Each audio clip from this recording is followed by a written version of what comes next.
All right, double fries, no slaw, the morning show presented by Decadent, a coffee and dessert bar. And then we also want to give some love to Bet US here in a bit. We took last week off. Were we not here last week? Was last week flu week, Harlan? I don't remember. Or I don't know why we weren't here last week. Maybe just because news is slow and there's not a lot going on. But we are back this week. So thank you guys for tuning in. Thanks for joining. This might be shorter. I know I always say that, and then we end up talking forever. But this one actually might be shorter. So we'll see. 25 minutes is kind of where I'm setting my goal at. So, all right. Yeah, that's actually what I want to talk about first. I know this has nothing to do with FSU, but as some people are getting in here, as they're joining, I want to talk about the Alabama game. I want to talk about the schedule coming out.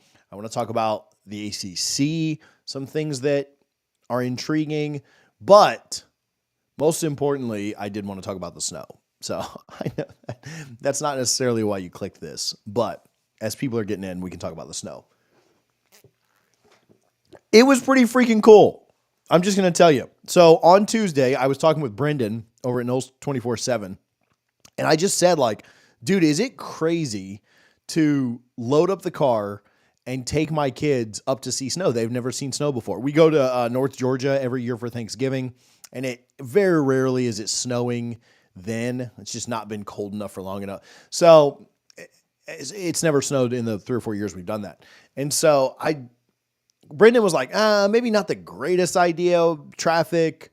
What if we lose power, and then you're stuck up here, or you have to go right back on bad roads? And what if you get snowed in, blah, blah, blah. So I was tossing it around, and I just kind of like pitched it to my wife and just said, like, hey, what do you think about this? And she texted back immediately and said, let's do it. And so I'm pretty impulsive. I'm not very good at like making calculated, thought out decisions. And so once she gave me the green light, I was kind of hoping she would say like, no, that's not a good idea. And once she was all the way in, we just got in the car and left. So it was really cool. It was cool to see, like, I've got pictures of like icicles on palm trees outside of Doak. Like, that's pretty ridiculous. Like, never really thought of, if you were in Tallahassee for Labor Day, we were dying at that tailgate because it was terrible, the Boston College game, and then we died inside the game too. But to think that I was sweating my tail off at Labor Day this year, and then in the same parking lot was taking pictures with a snowy Osceola and Renegade, pretty ridiculous. Yeah, the kids enjoyed it. They had fun. It was cool to see all the fields covered in it, not only Doak, but the baseball field, the softball field, soccer, beach volleyball. Seeing the beach volleyball sand courts covered in snow. Just, I know that, I don't know how many of you watch beach volleyball. They do a good job over there with that program, but it was pretty cool to see that covered in snow for sure.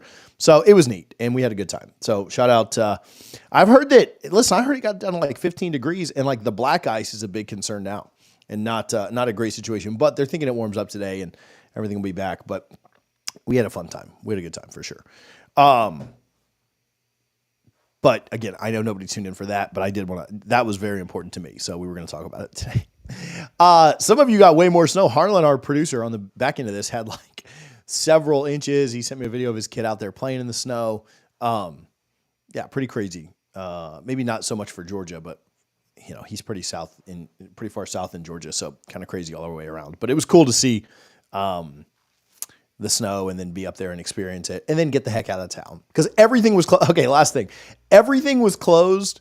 I was talking to somebody about going and getting breakfast. That didn't happen. Nothing was open. There was no breakfast to be had anywhere except for at Waffle House. And my kids love Waffle House. We get it every year on the way home from North Georgia. And so my kids were like, let's go to Waffle House. And I was like, all right, deal. We'll do it. We pull up to Waffle House and the line, because nothing else is open, the line is to the street on Tennessee Street. Like, and if you're familiar with it at all, it's kind of pushed back off the street. It's not super close like Guthrie's or whatever. And the line was all the way to the street. And I told the kids, I was like, nope, we're not doing this. We're not standing in that. So we drove down to like where Busy Bee is and there's a Waffle House down there. And we got Waffle House a little bit later. So, all right. On things that, okay. Who said this? Dave said this. I'll read some comments here in a minute. There was a snowball fight at College Town. I stayed at the Indigo, so obviously right next to Madso, and I'm getting out of the car wearing shorts because we literally just got in the car and left, right? Packed a quick overnight bag and left. So I was just wearing the shorts that I've been wearing all day. So I'm carrying in my wife's bag, carrying in my bag, got my backpack, got my kid's blanket, a baby doll, all these things after dropping them off, at the door. I'm walking in from the parking garage and I hear and I see all these college kids out here, drinking and snowball fighting over at Madso and everywhere else around there, which was actually pretty cool to see. So, I just kind of thought, I busted almost busted my butt like 3 times. So I wasn't going to go do it, but I kind of thought like maybe a younger me would go play in the snow. An older me, that wasn't for me. So hopefully you did well through the weather and through the snow. Again, I know nobody tuned in to hear me talk about snow, but it was kind of a cool, eventful thing in Tallahassee and fun. So stay safe. I've heard, again, the black ice up there in Tallahassee and then other places that are surrounding areas, probably even worse, but stay safe if you're up there. It's 40 degrees in Tampa right now. I've got a hoodie on. Look, I don't even know if you can see it, but the BCS National Championship hoodie, as we had the championship this week, Ohio State winning, and Florida State still the all-time reigning BCS champions. So, all right, let's talk about this real quick. Bama, Florida State, week 1 next year, already a line out for that. And I have some thoughts on this and want to get yours too. Florida State, a 7.5-point underdog right now against Bama. I would expect that line to move some, but not much. Like, it would shock me if Bama is more than a 10-point favorite coming into Doak next year. In fact, it may go the other way. Maybe it goes slightly more our direction. Maybe it's 6.5 by the time kickoff happens. Maybe it gets down lower. I'd be pretty surprised by that too. Like if we were any less than like a 6-point dog. But does 7.5 surprise you just a little bit? I think the biggest thing for me with Bama coming in, Harlan, can you look up real quick when we played Notre Dame in 2021, what that spread was? It would be on the ESPN page, if the recap of that game if you scroll all the way down. But I thought it was 18. It might have been 10 or somewhere in that range. Does it surprise you a little bit that we're not a very big dog to Bama? Just 7 points, 7.5, right? If you are scared of the hook. If Florida State wins that game, which is really hard to project because you just went through 25.5 in 2020. Was that 21 right after Bobby died? 25.5, Harlan? And we went to overtime and lost that by 3. I don't even know if I believe that. But I mean, if Harlan said it, we'll buy it. Sheesh. Yeah, here on ESPN. Oh, you know what? I lied. It wasn't on ESPN. So thanks for looking it up the right way. Yeah, no, that's crazy. So 7.5. Who's Bama's quarterback? Are they rolling with a young guy? They were terrible this year, right? Like they picked up, especially late in the year. They finished so poorly. But I still think like if that would have come out at like 14 points, nobody would have blinked an eye because of how bad Florida State was. But if you're Vegas, how do you even cap this team? How do you even like handicap what Florida State's going to be with a brand new offensive coordinator, a brand new defensive coordinator, new coaches all around, a brand new quarterback, brand new offensive line, and just a team that's like a little bit competent.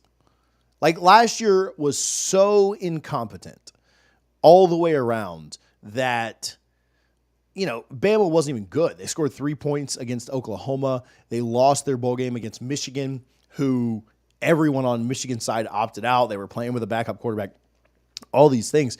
Bama was so bad that if Florida State and Bama played like right now with everybody, like Monroe and you played with Brock or Luke or, whatever, if you had your whole team before they had transferred or whatever, Bama would be favored by 2 or 3 touchdowns. It might be closer to like 17 or 21. But because you're going into next year and nobody has any idea, I think it helps Florida State to play that game in week 1 before there's any film on what they want to do with Castellanos, before there's any film on what this offensive line looks like. You've got an offensive line where 2 of the guys have experience against Bama, a kid from Ole Miss and a kid from Vandy.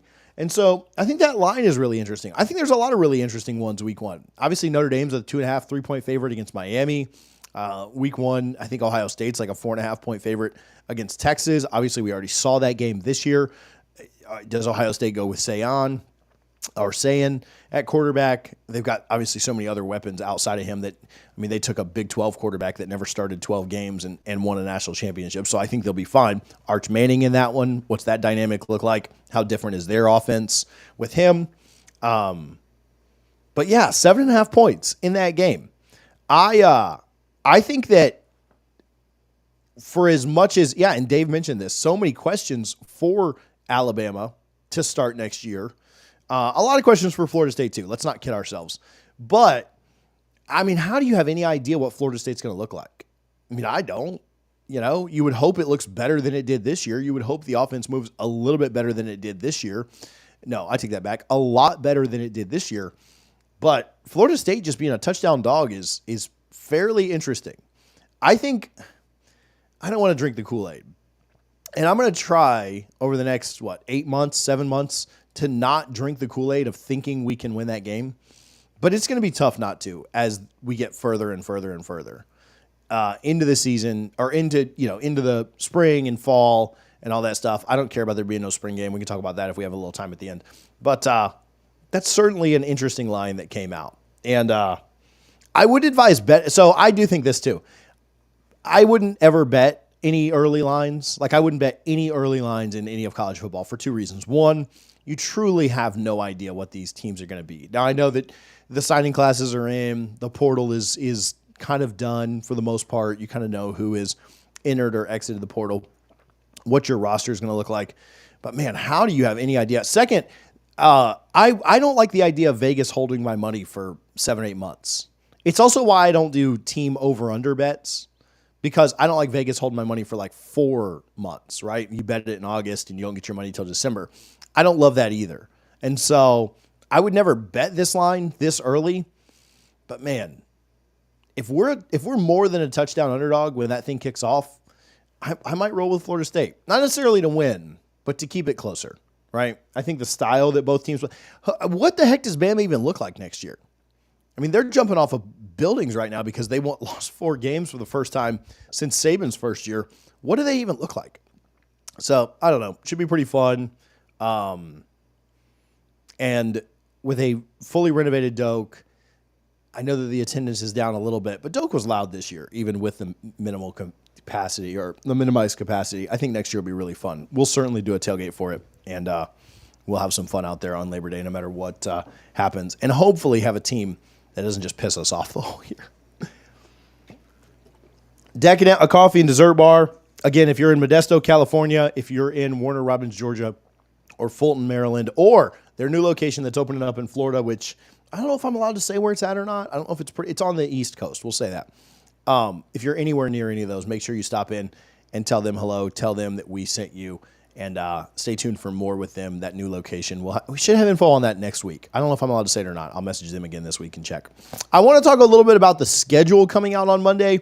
What would be favorable for Florida State? I'll tell you this. I want to just give some high-level thoughts before the schedule comes out. This doesn't really matter, right? It's just my opinion of what would be good for the Noles. But let's talk about it a little bit. Richie and I will probably do a more full length on this where we try and project where we think things would be best on Sunday's show. But I do want to give some high-level thoughts now. Bama week 1, obviously we just talked about that a ton. East Texas week 2, you've got a bye week, and then Kent State in week 4. You don't have the 3 bye week advantage that you had last year, although I don't know if that was an advantage or just drug out the misery by there being more weeks in the season. But that week 3 game is really interesting to me. How the ACC gives us that game is going to be pretty big, and mostly just for like morale. But you play 3 of your first 4 games at home, and my gut says they're going to give you week 3 on the road. That's just the way that I see it going down. Now, could they give you 4 straight weeks at home? Possibly. Now, it would really only be the ACC giving you 1 week at home, but because your other 3 games in September, well, I guess the first one's in August, but because your 3 of your first 4 games are already locked in and scheduled to be at Doak, it would not surprise me if they had us go on the road for week 3. And if I had to pick of the 4 road games that are possible, Clemson, NC State, Stanford, and Virginia, right? Your home games are Miami, Pittsburgh, Virginia Tech, and Wake. I don't think they're going to give us a home game. I'd love if they did. I'd love to, to be very honest with you, I think the very best case scenario would be to play Wake Forest there. Just a terrible team, new coach, decimated roster. You're not going to have to play that stupid mesh anymore. I would prefer to play Wake Forest right there. I don't think the ACC is that nice to us. I think they want to put premier games early in the year for TV before Florida State potentially falls off another cliff. Like, I think they're going to put a bigger game there. Hopefully it's not going on the road to Clemson. Hopefully it's not Miami at home. But ultimate best case scenario, I would love to play Wake Forest there. Why? Because I would love the chance to be 3-1 at worst after our first 4 games. If you lose a close game to Bama, or even if you were to upset Bama, right, and then you're looking at probably 4-0. If you could get Wake at home early, and you could come out of your first quarter of the season at 3-1, with hopefully somewhere around the spread, at worst a close loss to Bama, I think you feel really good about the way things are trending. You just need 3 more wins to find a bowl game. I think if you start out 3-1, it's very doable to find 3 more wins to get to a bowl game. And I know that a bowl game is not the Florida State expectation. You can save all that. But that would be really big to me. However, I don't think they give us a home game there. I think they make us go on the road. So if you're looking at the 4 road games, Clemson, NC State, Stanford, and UVA, anything but Clemson is probably okay to me, right? My pick, what I would prefer, would be to go on the road to Stanford. Now, I hate the fact that, rest in peace to our basketball team, I hate the fact that we're going to California to play Atlantic Coast Conference games. Like, that just sucks in general and is another reason we're trying to leave this conference, which we'll talk about in just a moment. But they're terrible too. They are not a good team. They're not a good program. They don't care, right? Like, they're of the 4 games, I don't really want to go play Clemson and have to play Bama in the same month. I don't really want to go to Raleigh. I think they could be kind of on a downward trend later in the year. I think that'd be a game that you would like to maybe see later once they've kind of decided they're going to fire Doran, or once the wheels have kind of fallen off. They weren't a good team at all through 2024. But up and down, and I think you'd rather get them later. At Stanford or at UVA, I don't think UVA is as easy as Stanford, but it's probably easier than the other 2. It's not as intimidating of a place to play as Raleigh. It's not as tough of an opponent as Clemson.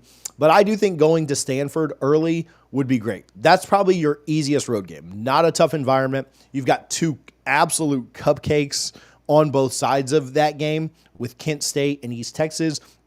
So it's not like I'm worried, you need extra, because you're traveling a further distance. I mean, these guys charter flight. I'm not worried about that at all. So at Stanford, to me, would be really, really big to get early. If I could pick the ACC schedule, if I thought, what's best for Florida State, it would be Wake at home or Stanford on the road. Now, because the ACC sucks and they don't do things that help their premier brands, we'll probably get Carson back in week 3 or with Miami coming to town, or we'll go to Clemson. We played Clemson early, obviously, 2 years ago, kind of in that week 3 range, week 3, week 4, played LSU and Clemson in the same month. So I don't know what'll happen. It wouldn't surprise me with anything, but Wake or Stanford early would be really ideal to me. Looking at other things that would be really good for Florida State, I think it'd be good to play Miami as late in the season as possible for a couple of reasons. One, they always crash and burn. Like, they always suck later on in the year. This year, they lost 3 of their last 4 games to finish the year. In November, they were bad. They lost to Syracuse and Georgia Tech. They were struggling against Duke. Duke put up, 30-something points on them down there in Hard Rock. Like, they're just not a good team in November. And they really haven't been under Mario. They've been bad in November under Mario all 3 years. How do I know that? They wrote an article about how Mario was pretty good in November and how in 2022, his first year. That was kind of going to be their turnaround. That was going to be where they started winning games. And then they lost. I think they went 1-3 that year. They went 2-2 the next year. And then last year they went 2-2 as well. He's bad in November. The team always quits. They always suck in November. And it gives Florida State more time to gel, more time to be a better team. One of my expectations for Florida State, I mean, not a bowl or not a New Year's Six bowl or playoff or anything like that. But if you kind of want the most advantageous part, they have a lot of talent. Let's be fair, right? Like, I hate them, and Mario is an idiot and all these things, but they have a lot of talent, but they always quit late. So I'd like to get them later in the year. Clemson, I don't even know about that one. It just feels like that is the toughest game on the schedule. So I don't even know if that one really matters where it is. Obviously, I'd like it to not be early in the year. I'd like a little more time to gel, but that gives them more time to gel too. That gives them more time to figure things out. That feels like a game that's probably going to happen in October, one way or the other. I don't imagine they would put that in November. I also don't think they make it that week 3 game, just would be my gut. So Clemson feels like it's going to happen in October, one way or the other, so it doesn't really matter. I prefer to not play UVA super late. I prefer for weather to not be an issue when you have to play that game. I don't know how much it matters. I don't think UVA is great. But you are going on the road. Florida State lost its last game up there when they played against when Willie was the coach. I was at that game. I've got a buddy up there that's saying that I should definitely come to that UVA game when we were talking about games we might go to on the road. But I would prefer that to be in October, just so that it's not miserable weather. You're playing a night game up there. Sounds pretty bad. Like, that feels like an early November ACC network 8 p.m. kickoff. We'll see what they end up doing with that, but I would prefer that to not be super late. I wouldn't mind having NC State a little bit later. Maybe that's a late October game. Maybe that's a early November game once kind of the wheels have fallen off a little bit more there. I wouldn't mind having Pitt early. Pitt's a team that won 7 games to start the season against kind of the bottom tier of the ACC, and then they lost 6 in a row to finish the year. Having Pitt early with all of their issues, I know that they're always a physical team under Narduzzi. I know that they're always a team that's going to fight hard, and I don't necessarily think that's an easy game by any means, but I'd like to get a team that is on a 6-game losing streak, and they're going to win a couple games to start the year, there's no doubt. But getting a team that somewhat has lost its identity, very much finished the year poorly, getting them early feels like it would be a bit of a win. Virginia Tech, I don't know how much it matters. Again, they're another team that's kind of like UVA. That's a game in Doak that you should probably win. It feels like that's probably going to happen in October. I have no insight on that. I have nobody's told me, that's probably a November game. You are going to play 3 ACC games in November because of the way the schedule works out. You don't have that cupcake at the end of the year like you normally do. Obviously, the Florida game late. But Virginia Tech feels to me like that would be an October matchup. But you're going to have to play 3 of these teams in the ACC in November. I don't think they would give you Clemson late. Miami, maybe first week in November, like it has been for a couple of years. That wouldn't surprise me. I guess this week it was the last week, or this year it was the last week of October. But I do think there are some ways that the schedule could set up better for you. We always make a big deal about this. At the end of the day, when you play these games, probably matters a little bit less. But I do think my biggest takeaway is playing somebody that's easy early in that week 3 slot is so important. Not being 2-2 is huge. Getting to 3-1 early, if you're in September and you beat last year's win total, if you can get to 3-1 in September, I think that's a big deal. In fact, looking at the schedule, isn't it September 20th, 27th. Yeah, so the next one would be in October. So yeah, if you can get, theoretically you could be 4-1 in September. No. You could be 4-1 if you don't have an early bye. So I don't know. That's some of my thoughts on the schedule. It comes out on Monday. Richie and I will go through and put together a full schedule. I'll kind of map out what would maybe be the most ideal, what we expect from the ACC. If we hear anything early, we'll certainly drop that on Sunday when we go live. This is a good question. Angelo, why wouldn't you want Miami early with Beck just coming off of surgery? The biggest thing to me with Miami early, I guess it could work like that. It could work well. I with the way that guys recover from this surgery fairly often, they recover fairly well. And I still just think Miami is so bad in November. Like they always quit. They're always terrible. But there might be some advantages to playing them early. Bet coming off the surgery, you're losing some of your top weapons at wide receiver, brand new defensive coordinator. But man, they just always quit in November. They always suck there. Mario's got an under 500 record at Miami in November over his 3 years. And so to me, that just sets up better than playing them late. At the end of the day, I don't know that playing them early or late is the difference in that game. It certainly is going to come down to execution and whether or not your offense can kind of get going against their defense. We were the only offense to not put up points against them this year. I guess Florida too. Florida scored 14. But so I don't know that the time of the year matters so much. But to me, they're so bad late that I'd probably prefer to play them late. I don't know. Maybe it does work out and he's not fully healthy off of his surgery. I'm anticipating he will be. Guys recover from that. Guys come back from that pretty quickly. I think he'll be fine. If you could get him a little hobbled, if you could get him a little unsure of himself early, maybe that is a big benefit. But I'm not super confident in that. I think he'll be fine once they get to that point. The bigger question might be playing their defense early, which was terrible this year. New defensive coordinator, new system, new guys in there. Maybe that is more of a help than even Beck's injury.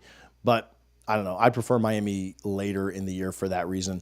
Maybe Richie will have a different take. Maybe he'll want them earlier in the year, and so we can argue about that on Sunday. I think that's a great question. All right, question on the ACC. Let's give BetUS some love. BetUS YouTube 150 is the code. If you could use that, if you're betting on AFC, NFC championship stuff, if you're betting on college basketball, if you're betting on table tennis at 3 a.m, make sure you're using BetUS, using our code YouTube150. You get 150% on your first deposit. You get 125% on your next two. All of that up to $2,000. Appreciate BetUS for their support. FSU, ACC, ESPN stuff. So what are we, like a week away? Is it a week and 2 days, right? The first. And we've not heard anything out of ESPN or the ACC about an extension on this. I actually spoke with Doug Rohan earlier, and he said, hey, let's do another video about this extension, why it hasn't happened yet, if it's going to happen, all of those things. So we may actually have a standalone video about this coming out soon, ideally within the next week, unless we get, if we get news of it happening, then we'll certainly talk about that too.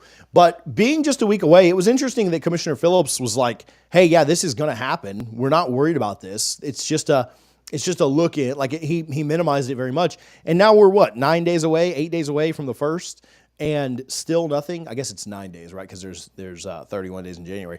We're now 9 days away from it, and we still don't have anything. We still don't have any kind of an agreement. Now, maybe they were waiting on the season to end. Maybe they were waiting on the national championship. I'm not trying to sell a false hope of, I know other people are selling the idea of like, oh, well, it's not done yet. It's not going to get done. I mean, it could literally get done on the 31st, and it could be announced the morning of the 1st, right? So, I wouldn't say that it's like a done deal or anything. I've heard some rumblings. We even kind of dropped a note in Discord last night for our paid folks. So if you go to patreon.com/DFNS, you can get access to that.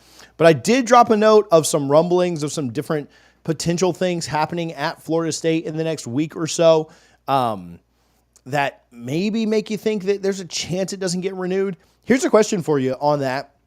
And I want to talk about this with Richie a little bit more on Sunday too. After seeing, like, I've always been pretty pro SEC. Take that back. Somebody will clip that for sure. I've always been pretty pro SEC for a landing spot for Florida State, just because of travel and matchups and, rivalries and games that you would want to go to and see. I'm starting to lean a little more Big Ten now for a couple of reasons. One, the SEC is pretty insufferable, right? Like I just don't want to be lumped in with that group. Number two, the Big Ten is running college football right now. Like, let's be very honest about how this sport is going. Now, will the SEC have more draft picks? Will they have more teams ranked in the top 10 in recruiting? Absolutely. But because of the parity in the SEC right now, the Big Ten is running this sport. Two rivals win the last two national championships between Michigan and Ohio State. I don't think bowls are the number one indicator of the strength of a conference, but you've got Illinois knocking off South Carolina. You've got Michigan opting out of the bowl and still beating Alabama.